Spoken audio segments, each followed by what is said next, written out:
Good afternoon, sir. Good Welcome to afternoon. welcome to Exim India as the Logistics Dialogue. Today we are in conversation with one of the true titans of the logistics industry, Mr. Vipin Vohra, Chairman, Continental Carriers Pvt. Limited. Sir, let me begin by asking you. You have been a guiding force of India's logistics industry for over 5 decades. When you look back, how do you reflect on this remarkable journey? One that has undoubtedly blended challenges, transformation, and significant milestones. See, I joined my father in 1975, Hmm. after finishing my graduation from Shriram College of Commerce. And the first day when I went to his office in Connaught Place, he said, "Beta, go and sit on each and every chair, and then come and sit on my chair." And it took me 2.5 years before I sat on his chair. And I've worked on each and every seat, made shipping bill with my own hands, made airway bills, went to the customs for custom clearance, typed airway bills, made bills, everything I have done personally. And touch wood, that's the one which has really given me advantage, since now I know each and every step in the export industry and export cargo and import cargo. So nobody can make fool of me. That's one thing. And when I started my journey in 75, the things were absolutely different, than what are today. At that time, the export cargo was being cleared, behind the ITO office, on the ground, we used to clear the shipment. And there were very few airlines, who were there to handle it. And everything was done manually, even the customs entry, examination, everything was done manually. So from that till date, there are a lot of changes which has happened. Drastic changes have taken place. The stage came from ITO. The airlines made their own warehouses at Palam Airport. The different airlines had different warehouses. People used to bring cargo to the airlines, clear it there, and the airline used to make pallets and take it to the flights. Now, for import cargo at that time, the space was too less. Now, in 79, we were asked by Airport Authority that we would like to appoint somebody to handle all import cargo coming at Palam Airport in CWC warehouse. Now, Central Warehousing Corporation had a warehouse, which is now Akai warehouse, Akai Agents warehouse. There, we used to transfer all the import cargo from all the airlines to that CWC warehouse in our bonded trucks. The complete staff working in CWC was Continental staff. We used to handle the complete imports, at the Palam Airport. Similarly, when in 82, if you remember, there was a lot of rush of TV when the government opened up before these Asian Games. We handled the complete rush, and we were the ones who asked the government, because there was so many TVs coming, there was no space at the airport. So my father went to the ministry and he said, let's take this into Pragati Vidhan. So we were given 2 warehouses which were declared as bonded area within 2 to 3 days, and the clearance of TVs were done by our team in those warehouses. So that was the time we seen. Then this what you call the computerization came up in 95 or 96, and the most of the test runs were done by the customs from our office only. So we were one of the first ones who started filing all the documents through the system. And that was the time when we also got computerized done in 1996. So that is the story. Today most of the things are systematic. We are on ERP. We have got 19 offices. Everything is controlled through ERP package and all. So that is the history. And today, I must say that from 1975 to now, there's a sea change in everything. Right. Previously in import, it used to take about 20 days to clear a shipment, and for export about 3 to 4 days. And now import shipment, the custom is clearing within 40 minutes or 50 minutes or 1 hour maximum. So similarly in export shipment, it's cleared very soon by the customs. And I'll say 85 to 90% is being cleared under RMS system. So customs have changed a lot. Right. A lot of things have changed from that time to now, which is good for the industry Right. and for the trade also. Right. So that is the history about, my, in the last 50 years we've seen all the change.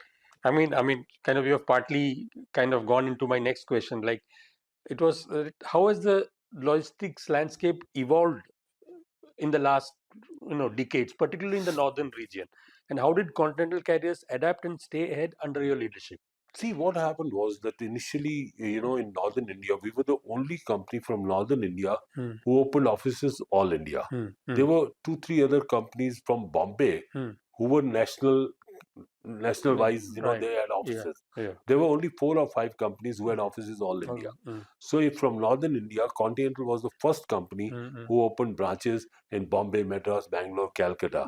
And that was the beginning of Continental's, growth. Now, we were involved in all the 5 fields, air export, air import, ocean export, ocean import, and custom brokerage. Now, there are a lot of agents, I'll say about 60-70% agent or even more agents. They were, like specific for a particular station. The agent who was in North, he was in North only. The agent who was working in South, he was only in South. Plus, if he's working only in imports, he was doing only imports. Right. So they were, like niche agents, like Right. who were handling only, small shipments or, particular item.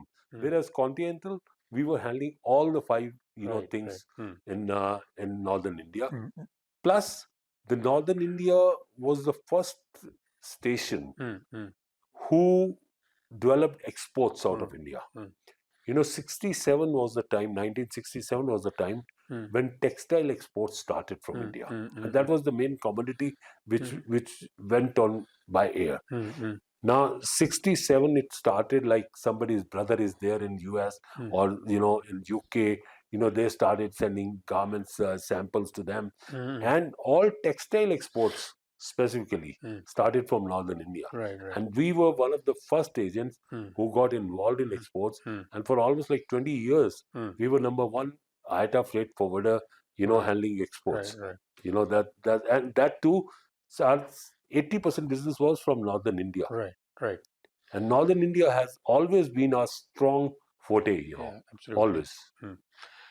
I mean, like now, how do you describe Continental Carriers today as a modern logistics solution provider, especially now with the third generation at the helm? What is the breadth of your services today and the nature of the cargo that you handle? See, Continental always have been, in the forefront handling various commodities. When I was looking after, we had, textile. Textile was a very major portion of our business, handicrafts and, other things. Now, when my sons joined, they added a lot of new verticals, like pharma. Pharma was picking up very nicely, in the 2000s, and all. And today, pharma is one of the main commodities which is moving by air. So they added pharma, and today I'll say that our airfare, our 60% business is pharma. Similarly, they added, aviation and defense. We are the only Indian company who's very aggressive in handling aviation business, aviation and defense. Right. Right. My elder son, he's very fond of, developing this vertical. And these are the verticals where, we concentrated, they concentrated a lot. And today they are one of the major, turnover of our company. Right. Handling pharma. We have a lot of big clients from all over India for which we are handling pharma. Even for air, defense and aerospace, we are handling a lot of MROs. Even Tata, Air India, Indigo, all other airlines, import, export we handle. And we handle a lot of engines, export, import for these airlines, and which is doing pretty well. Now, even we have started defense business. We are very strong in handling defense. Yeah. Even these items like missiles and all we handle. Okay. So that's big portion of our turnover now. Yeah. So that's what the new edition, the next generation did. And Continental changed. A lot of people did not change. We change according to the time. Right. We Absolutely. always Today textile is moving all by sea. Main commodity which are coming up is pharma and auto parts. These are the main commodities which are moving by air, and we are one of the major players for handling these things. With time, we changed our concentration also on these commodities. Right. So today, that's what even our auto parts is doing very good. Exports. So these are the things. Would you say that you primarily focus on the air cargo part of things, and the ocean cargo is comparatively less? See, in the past, I'll say 2000, our main operation was air freight. We were always like 75% air freight and 25% ocean. But now we are almost 50-50. 50% air, 50% ocean. Right. That's what and the import and export, we are about 65% export, I'll say, and 35% imports. So we are in all fields.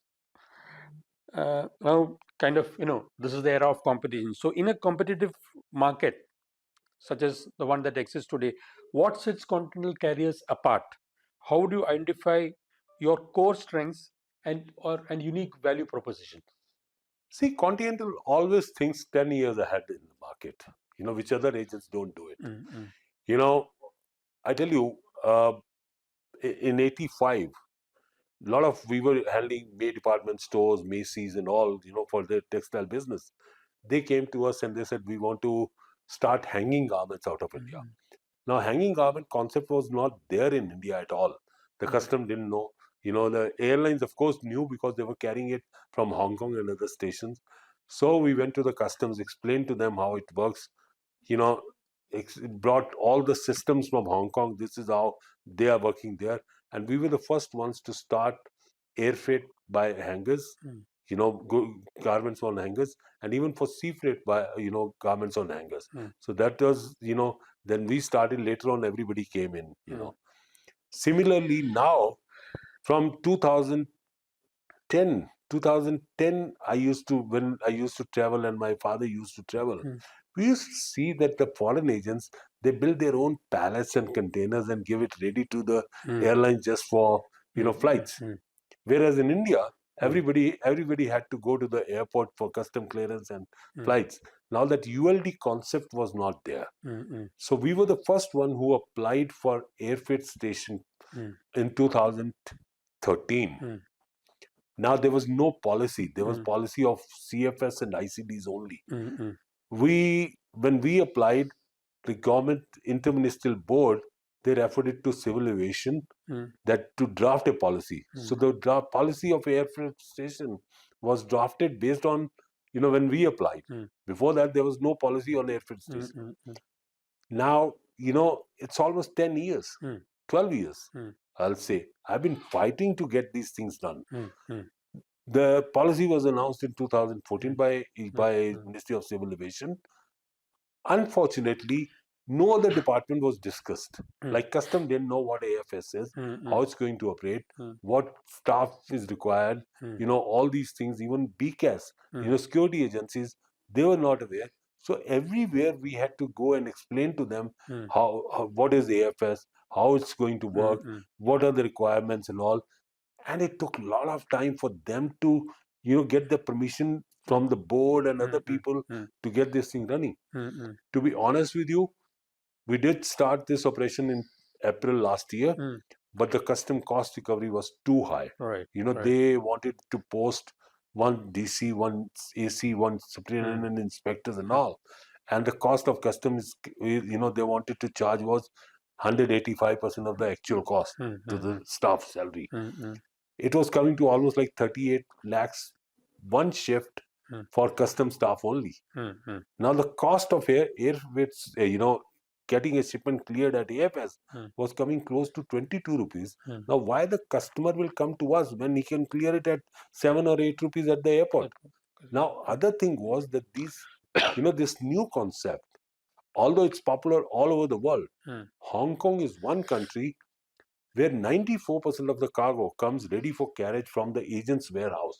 It's only the airport is like a transit point. Right. Whereas in India, these terminal operators, they have made this as a money-making machine for them. Mm, mm, They don't want this thing to lose the revenue, mm, because they know if AFS will get popular, they are the ones who are going to lose. mm, So they are not interested mm, that this concept should get popular. mm. But if we have to compete with the world, and if we have to see how the world is moving, Mm. then the way with government's policy of Mm. increasing exports, government policy, the time is not far off. In 2 years' time or 3 years' time, there will be no space at airport to clear the cargo. Absolutely. As it is even now, if you go at 7 o'clock in the evening at airports, the airports, there are queues of trucks standing outside. There's no space to offload the cargo. Airface is the only solution. Think about ocean freight. Ocean freight, think if CFSs and ICDs would not have been there, but our ports were able to handle this? No way. Correct. 135 ICDs and CFSs are working at present. Then only you are able to clear the cargo. Similarly, the airports are not sufficient. So Continental is the one who's fighting for this, and will have advantage of first movers. First movers. Right. So that's how Continental always sees ahead of things. Like I told you, for aerospace and defense, there was only 1 or 2 companies, government, semi-government companies like Momilari and all, they were doing it. There was no private party who was handling this. We were the first Indian company who started this. And touch wood, we are doing very good. I mean, AFS kind of was my next question. I mean, you are a pioneer of the AFS concept in India. So what inspired the establishment of the country's first greenfield RA3 accredited AFS, if I'm correct? See, and what are its key features, and how is it contributing to trade facilitation today? See, as I told you, airfreight station is the most popular thing all over the world. Cargo, the people can bring cargo at the airfreight station. It's customs examined over there. In a lot of foreign countries, on export cargo, there's no custom clearance. Whereas in India, still there is a lot of custom involvement is there. Now, after that, you have to, they build the pallets. Airlines give pallet rates to the agents, where you can make your own pallets and then send it to the destination. Now, by doing this, the airports are not congested, cargo space is limited at the airport. Plus, this concept is that you can go closer to the manufacturing industry, like Muradabad. There is ICD. So similarly, AFS can be near at Muradabad only. The Muradabad exporter doesn't have to send the goods to Delhi. They can clear the cargo in Muradabad. Correct. Similarly, in Tirupur, a lot of exporters from Tirupur, textile. So if AFS is there in Tirupur, they can do the clearance, everything over there, rather than bringing it to Bangalore or or Madras for air freight. So like this, air freight is worldwide. It's very, very popular, and the way the exports are going to increase, that is the only way out to make sure that the goods move on time.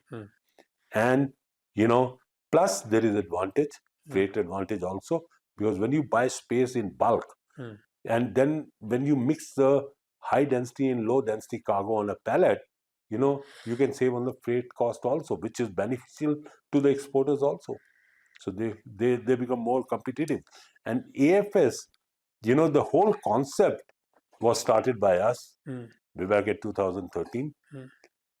You'll not believe it, I have spent already more than 20 crores on this project.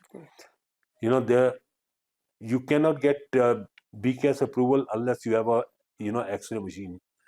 We bought the X-ray machine in 2000, I'll say 18 or 19. From last 5 years, I'm paying AMC charges, and it has worked only 5 or 10 days when we started last. The staff has to be there. You have to have a security staff, security CSO, you have their screeners, everything. Without that, you cannot get BCAS approval. Plus, it's not only BCAS approval which is required, you require RA3. RA3 is for international security clearance. Now, if you have to export cargo to Europe, you have to have RA3. And RA3, there is nobody in India who can certify you as a RA3 approved. So the person has to come from UK or Europe to pass your facility. And we got this passed last year, RA3, and now for another, now we have got it renewed also. Now RA3 for Europe you have to get it separately now, and for UK separately. I must tell you, we are the only company in India. Continental is the only company in India who is RA3 apart from the airports. Correct. There is no other company in India who's RA3. Now this is for Europe, but then for CTPAT is for USA. Correct. So we are CTPAT approved, we are RA3 approved, everything is there, but the concept is not getting through because of the terminal operators. Okay. Now even when they asked for the rate approval to ERA, they said they are going to spend 5 crore, 6 crore rupees to get the high loaders and all to offload the cargo from the trucks and take it inside in the bonded area. They didn't spend even one penny. But based on that, they want to charge 70% of the terminal charges again for the cargo coming from AFS. 70% by not doing even 5% of the job. But they got it approved from ERA. Similarly, they, once we started sending containers, 2-3 containers to them, they wrote a letter to the airlines that any cargo coming from AFS, they will charge 5 rupees 75 paisa as handling charges to the airline.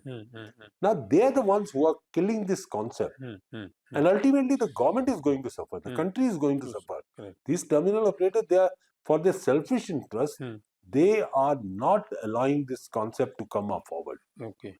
And there are more than 50 agents who are looking at us.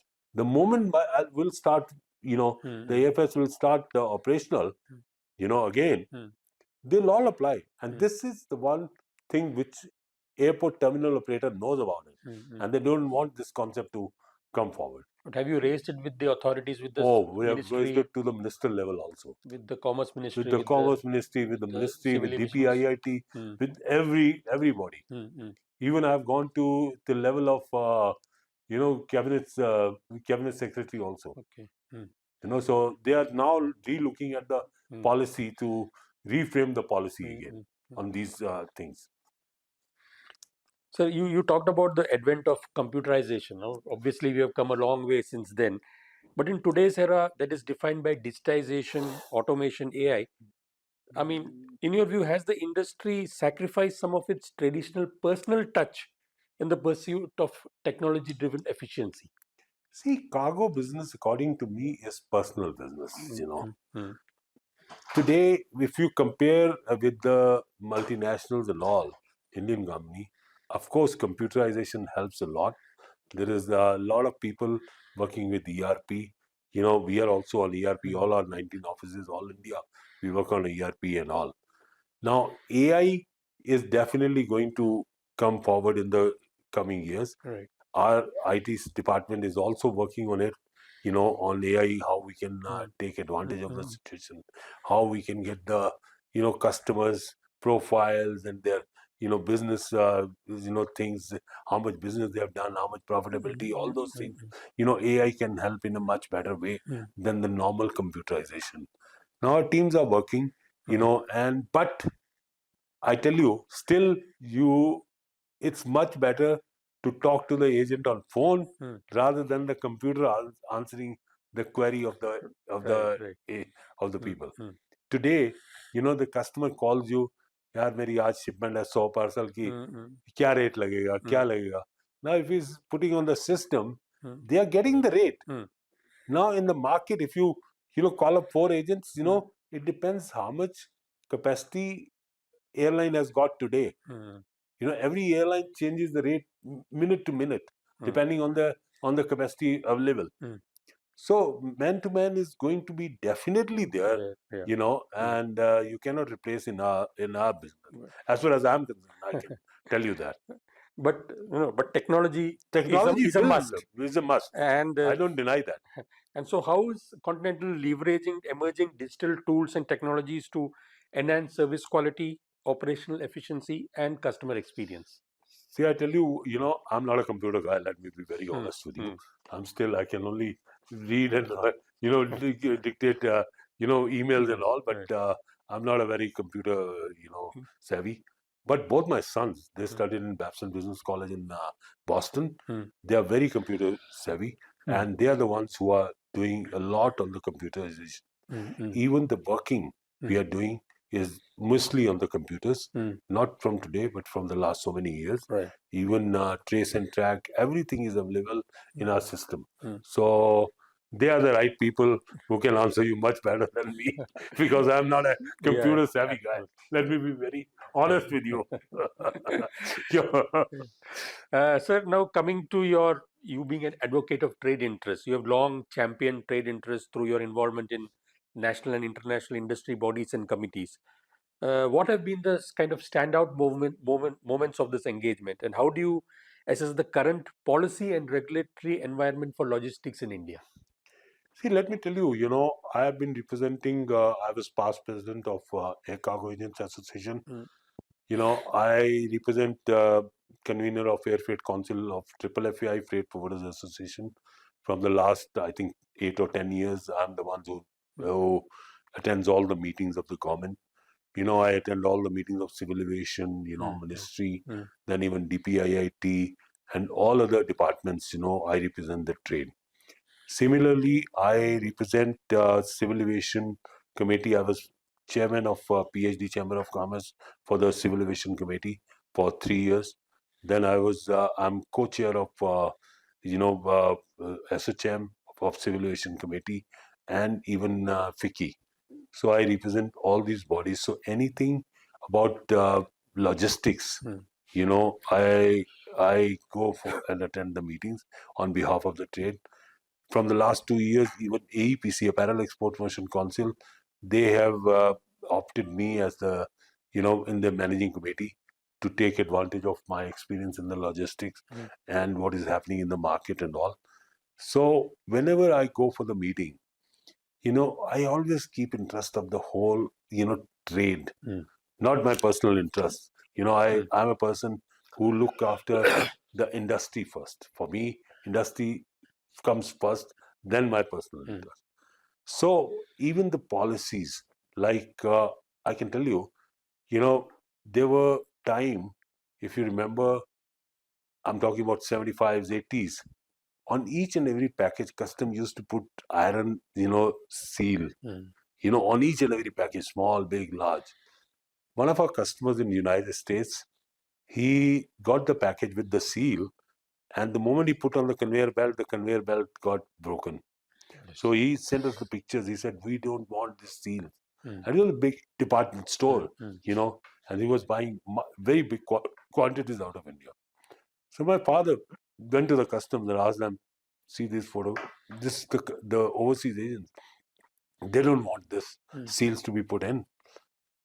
Now, all over the world, nowhere in the world they were putting seals. It was only the requirement of the Indian customs. So finally, my father got that thing removed. Okay. And the whole, Indian agents, everybody got advantage of this. Similarly, on the AFS and other policies, these things, we are the ones who, are the first runners. Even like hanging garments, we were the ones who started, and everybody followed it. So we, even the customs, issues, regarding customs, multimodal policy. Every station has got a different policy about the customs. Delhi has got different policy for handling transshipment. Other stations have got different policy about transshipment. So we are advocating that this is how there should be one system, one way of handling. So all these things we are taking up, even for the queries. Now a lot of queries are coming up, for the DDB shipments.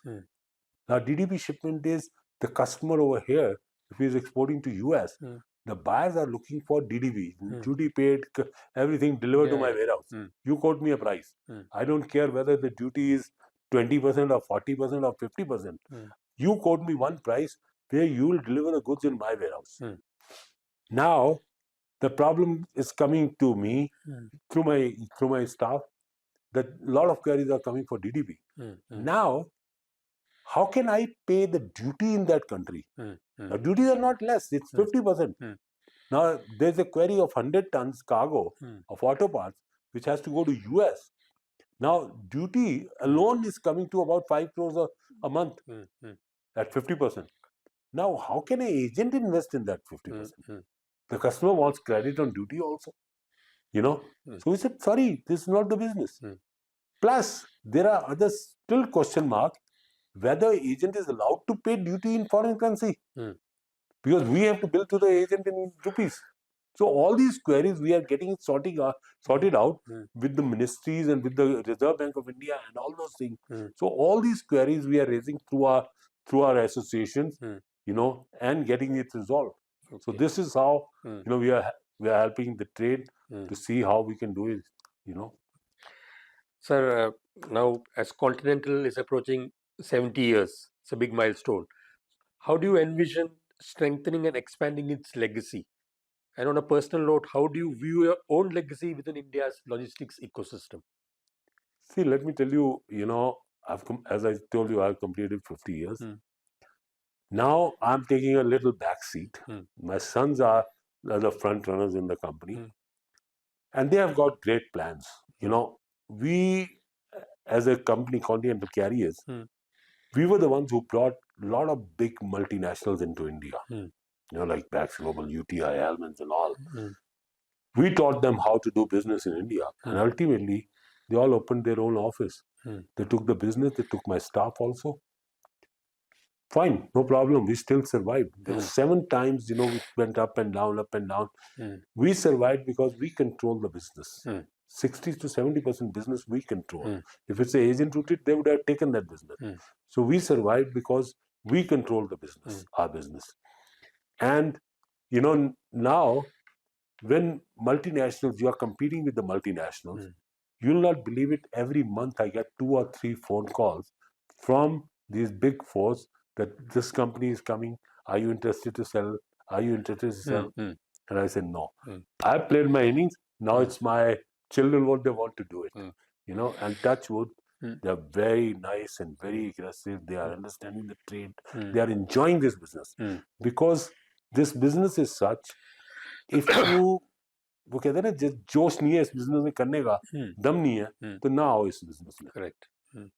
You have to have passion for this business. Then only you can win. So they both have got passion. They are doing very well. Of course, they now are thinking maybe next financial year to go overseas. Like if overseas agent can come to India, why can't we go to outside India? Correct. So their plans, they're working on it. Next year, maybe we plan to open 4 or 5 offices outside India. So that's what our plan are, future plans. And of course, India is our forte.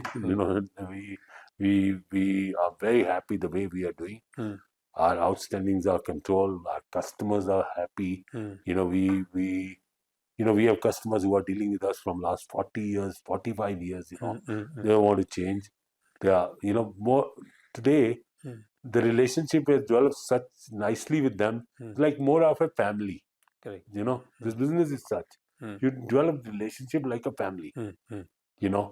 And we attend their functions, private functions. They attend our functions. So it's more like a family business. So that's what is required in this business.